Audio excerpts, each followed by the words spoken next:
Welcome back to Homegrown Gardens. We have a lot of construction on our plate. This one I'm super excited about because Jess, the homeowner, is extremely compassionate about the planet, and we're actually doing some really cool sustainable things on this project. So let me show you all the details. It starts right here.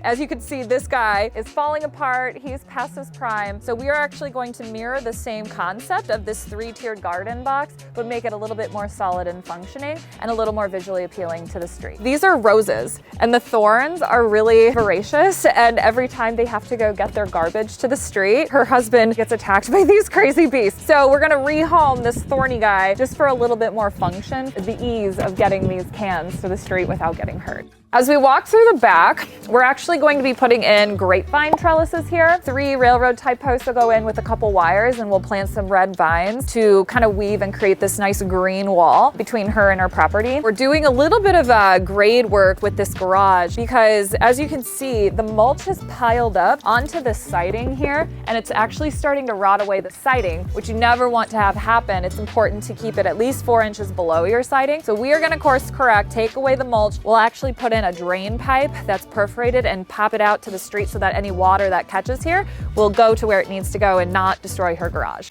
So as you walk into the backyard space, there is so much potential here, and I'm super excited that we are actually going to repurpose part of her patio. Like I mentioned, she really wants to make this eco-friendly, so we will be utilizing parts of this patio integrated in with a new patio. This here, as you can see, is a little bit of a problem. She's gonna get a fresh light situation that integrates in this entire space together. So right now, it feels a little haphazard with a box here, a couple boxes over there. So we're actually wiping the slate clean, extending out this patio behind me so we can put in a proper dining room table here, because right now this old table, if you move this out, now you're on her sod, which is definitely not ideal for when you're entertaining. So the patio actually extends out a couple feet at least. We're keeping this really cool curve though as it goes along, and it meets up with the other garden space.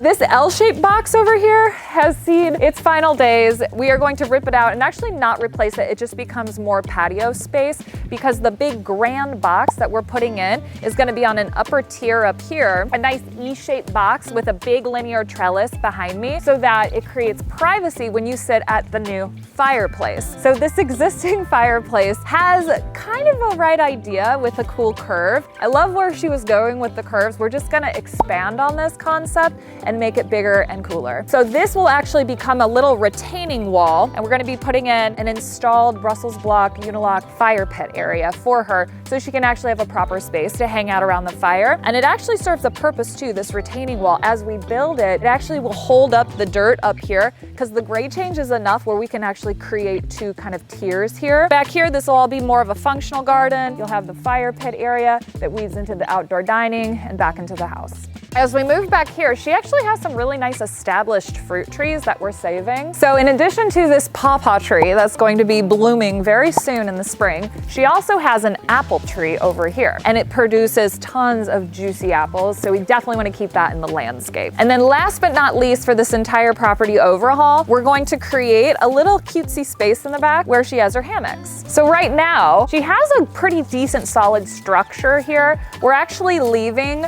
these nice 6x6 posts to be eco-friendly. We don't need to trash those yet. They're pretty solid, but we will be tying in the scheme of the header board and the trellis in addition to the look of the linear trellis that we're putting in over there. So everything kind of comes together nice in a design perspective. She has this beautiful tree over here that's blossoming in the spring. It's a little competitive with this guy, so he'll probably go. This old flagstone here, we're actually going to clean up and repurpose for the space along by the grapevines to be eco-friendly.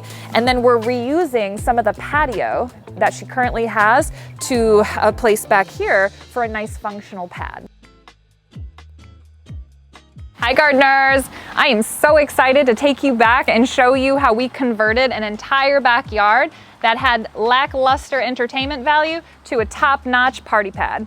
But first, before we go back, do you recall what this looked like? It was a little treacherous, to say the least, a little unsafe with all the rose thorns, and definitely not sturdy. Now we've created a 3-tiered garden box that houses all of our herbs and these beautiful vines. The intention behind this was not only to create beauty, but but also function to hide her garbage cans. She has nowhere else to put them, so we just tucked it away and actually repurposed this piece of fence here that was here. She took down the rest of her fence, but we decided to keep this just so it has a little privacy on the backside.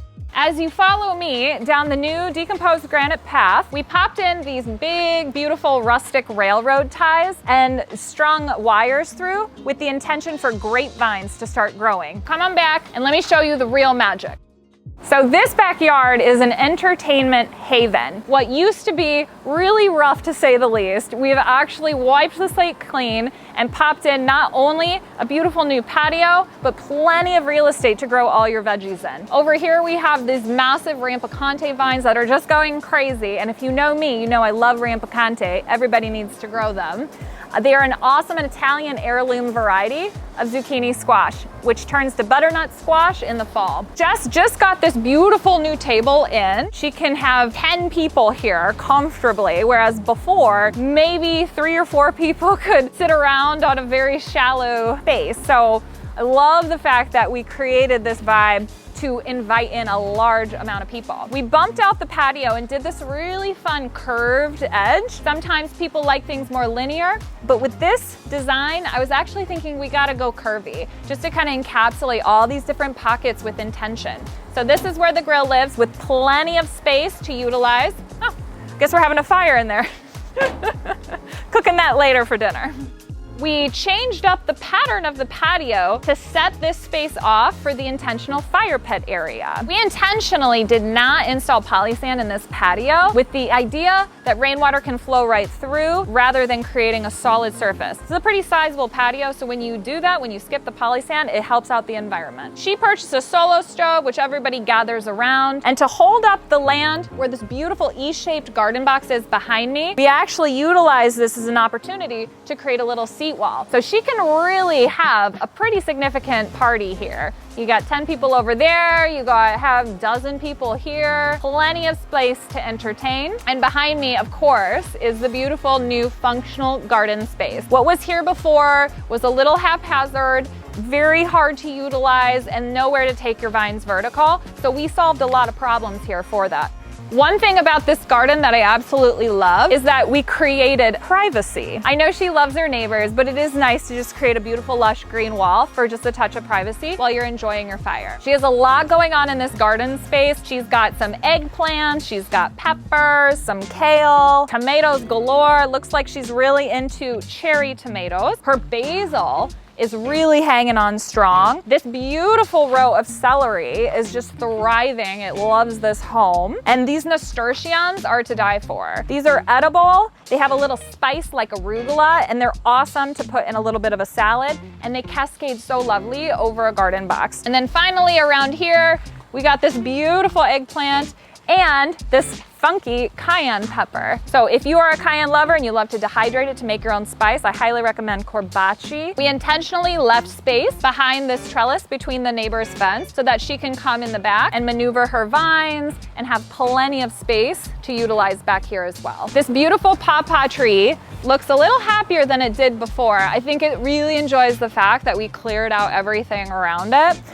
We relocated a little bit of yarrow, which is a perennial that comes back. Yarrow does have a tendency to spread, so we wanted to make sure we kept it a little far away from that granite.